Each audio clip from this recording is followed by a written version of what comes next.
Pero, ¿esto de dónde viene? Yo tenía un profe que man es un capo. Déjame acordar cómo nos explicó esto de la historia del socialismo democrático. Historia del socialismo democrático. La Segunda Internacional.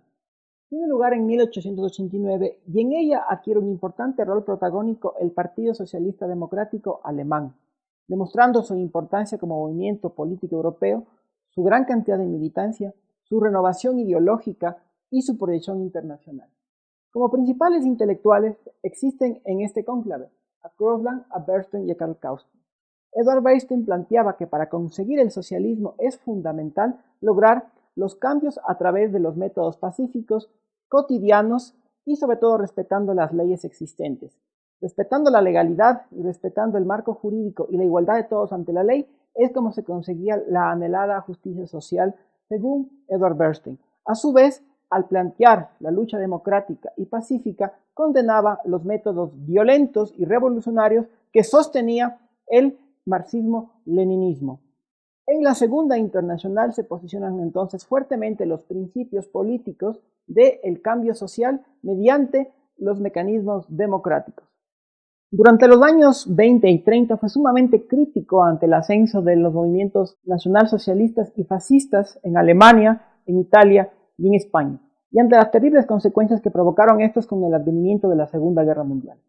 Cabe señalar asimismo que durante los años 20 en Alemania el Partido Socialista Democrático Alemán contaba con un importante número de militantes y era un gran partido de masas. Contaba como principal dirigente y que fue primer ministro de Alemania a Friedrich Ebert. En el resto del continente europeo los alemanes eran mal vistos puesto que fueron los que provocaron la Segunda Guerra Mundial. Eso explica que durante los años posteriores a la Segunda Guerra Mundial el liderazgo del socialismo democrático en Europa esté de la mano del laborismo británico. De esta manera, en el año 1952 se funda la Internacional Socialista con el protagonismo fehaciente del laborismo británico. Entre tanto, la Internacional Socialista para esta época ya había mantenido efímeros contactos con los partidos socialistas de Argentina y Uruguay en América Latina. Partidos que mantenían tesis muy parecidas, es decir, la lucha, el cambio social, el socialismo, la justicia social, con métodos pacíficos, democráticos y respetando las libertades de todos los ciudadanos. Sin embargo, para los años 70, una nueva generación de jóvenes y entusiastas políticos europeos se da cuenta de la necesidad de renovar la Internacional Socialista. Y de esta manera no solo que actualiza su ideario programático, sino que se da cuenta de la importancia que tiene incluir en su seno y hacer acercamientos con dirigentes políticos de otras regiones del mundo, como África, Asia y América Latina. Buena parte de su renovación ideológica planteaba tesis afines, pero que fueron mucho más actualizadas para la época, que eran fundamentalmente la lucha contra el hambre, la pobreza, la inequidad, la injusticia social, la lucha contra el crecimiento armamentístico y sobre todo la condena fehaciente a la proliferación nuclear. De esta manera se dio cuenta de la importancia de la solidaridad internacional entre los pueblos del mundo y de esa manera promovió numerosas cumbres en el continente europeo y en el continente latinoamericano. Dentro de estas cumbres hay que señalar un hito importantísimo. En el año 1976 se lleva a cabo una cumbre en Caracas, en Venezuela, que en ese entonces era gobernado por Carlos Andrés Pérez, el presidente de una entonces próspera y democrática Venezuela. Carlos Andrés Pérez era un dirigente político destacado, militante de Acción Democrática. Acción Democrática era el partido político en Venezuela que tenía el mayor liderazgo ideológico en torno a la socialdemocracia. Carlos Andrés Pérez impuso un gobierno con muchas políticas sociales incluyentes de bienestar y sobre todo mantuvo un adecuado estatuto democrático y un respeto irrestricto a las libertades y a los derechos humanos. Tanto fue así que durante esta época Venezuela se convirtió en un lugar de peregrinación y un lugar de asilo donde acudían numerosos perseguidos políticos que huían de las terribles dictaduras militares que por entonces gobernaban muchos países de Latinoamérica. Sin embargo, en esta cumbre que se da en el año 76 en Caracas, se produce el primer encuentro entre los dirigentes políticos, entre los jóvenes dirigentes políticos latinoamericanos con los asimismo jóvenes entusiastas líderes políticos europeos. Durante los años 70 y 80 asistimos a la época dorada de la Internacional Socialista. Durante esta época se asiste a la creación de una gran red de cooperación política, cultural, diplomática, asistencia y formación política a diversos líderes políticos, tanto de África, pero sobre todo como de América Latina. Durante esta época asistimos a la importante protagonismo de líderes europeos, muchos de ellos gobernantes en ese entonces, como Willy Brandt en Alemania Occidental, Mário Soares en Portugal, Felipe González en España, Olaf Palme en Noruega, Bruno Kreis en Austria y François Mitterrand en Francia, aunque González llegará al poder hasta los años 80 en España. Muchas de las actividades que promueve la Internacional Socialista en América Latina están enfocadas en el Caribe, sobre todo en la lucha enfática contra el autoritarismo de la dictadura de Somoza en Nicaragua. De esta manera, sin ser una internacional partidaria que defienda o promueva la lucha armada, apoya fehacientemente la lucha de los movimientos armados, puesto que reconocen que cuando no existe alternativa, es importante apoyar a estos movimientos que buscan la democratización de sus respectivos países. La Internacional Socialista, de esta manera, estableció contacto no solo con los sandinistas en Nicaragua, sino también con importantes partidos políticos en el continente, como Liberación Nacional en Costa Rica, como el Partido Popular en Jamaica y también como el Partido de la Revolución Democrática en República Dominicana. Pero a su vez también con partidos fundamentales como Acción Democrática en Venezuela, que eran grandes partidos de masas, y también Izquierda Democrática en Ecuador, con Rodrigo Borja.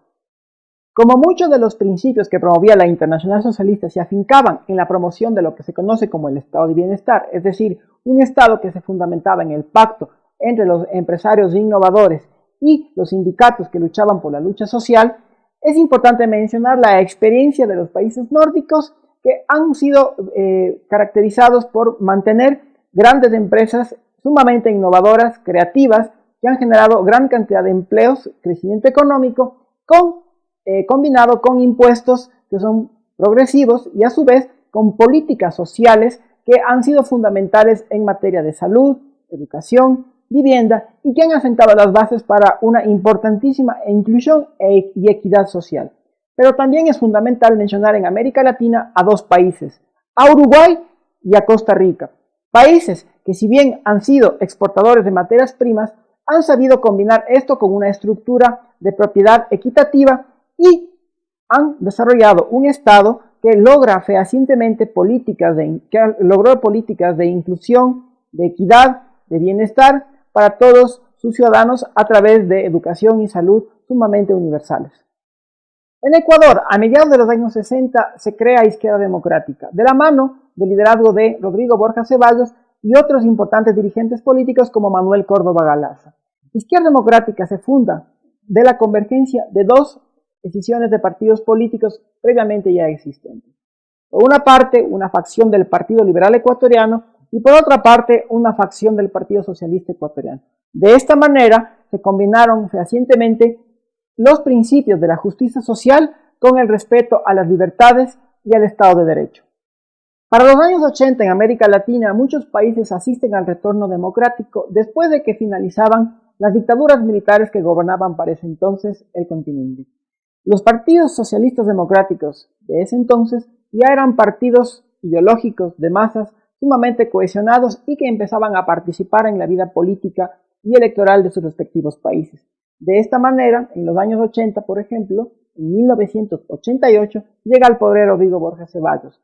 Alan García también gobernaba en los años 80 el Perú y Carlos Andrés Pérez entraba a su segundo gobierno en Venezuela.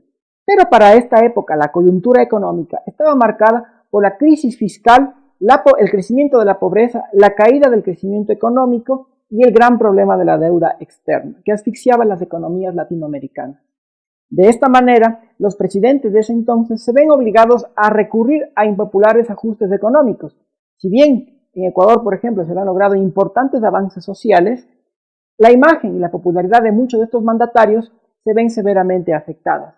Por ejemplo, Alan García tiene que hacer frente a problemas de hiperinflación y a un problema de crecimiento del problema del terrorismo. Rodrigo Borja Ceballos se ve abocado a enfrentar el problema de la deuda externa y Carlos Andrés Pérez tiene que recurrir a impopulares ajustes económicos debido a la crisis económica en la que se ve afrontado su país y de esta manera su imagen se ve fuertemente mermada.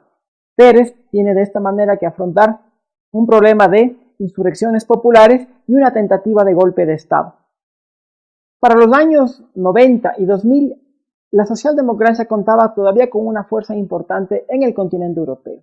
Pero con el advenimiento de la globalización y sobre todo con la implementación de políticas de flexibilidad, de reforma al estado de bienestar, de disminución de prestaciones sociales y de políticas neoliberales, paulatinamente en Europa van también a perder protagonismo estos partidos políticos de centro izquierda. Entre tanto, en el Ecuador, entre 2005 y 2007, sumado a los problemas anteriores que mencionamos, más a problemas internos, Izquierda Democrática cierra sus puertas durante esta época. Sin embargo, 10 años después, Izquierda Democrática es refundada nuevamente de la mano del liderazgo de Dilma Andrade.